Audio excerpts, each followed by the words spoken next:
നിലമ്പൂർ ഉപതെരഞ്ഞെടുപ്പിൽ വർഗീയ ചേരിതിരിവുണ്ടാക്കാൻ ശ്രമിച്ചുവെന്ന LDF പരാതിയിൽ കേസ്. ആരെയും പ്രതി ചേർക്കാതെയാണ് നിലമ്പൂർ പോലീസ് FIR രജിസ്റ്റർ ചെയ്തത്.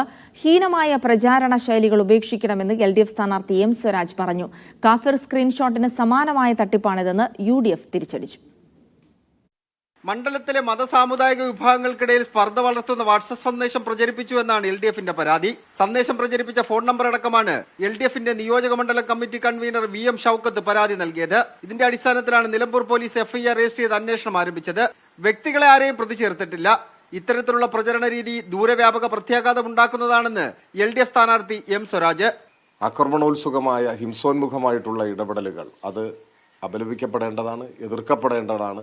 രാഷ്ട്രീയ നേതൃത്വം ഇത്തരത്തിലുള്ള മനോരോഗികളെ നിലയ്ക്ക് നിർത്താൻ ആവശ്യമായിട്ടുള്ള നിലപാട് സ്വീകരിക്കണം. വടകരയിലെ കാഫിർ സ്ക്രീൻഷോട്ടിൽ പിടിച്ചായിരുന്നു UDFന്റെ തിരിച്ചടി. ഞാൻ ഈ വ്യക്തിപരമായ പരാമർശങ്ങൾ നിങ്ങൾക്കറിയാലോ എൻ്റെ നിലപാട്. മറ്റേ സ്ഥാനാർത്ഥി എന്ത് പറഞ്ഞു, അപ്പുറത്തെ സ്ഥാനാർത്ഥി എന്ത് പറഞ്ഞു, നിങ്ങളെന്നോട് എത്ര ചോദ്യം ചോദിച്ചു, പല സ്ഥാനാർത്ഥികൾ പറഞ്ഞ കാര്യം ഞാൻ വല്ലതും പറഞ്ഞു.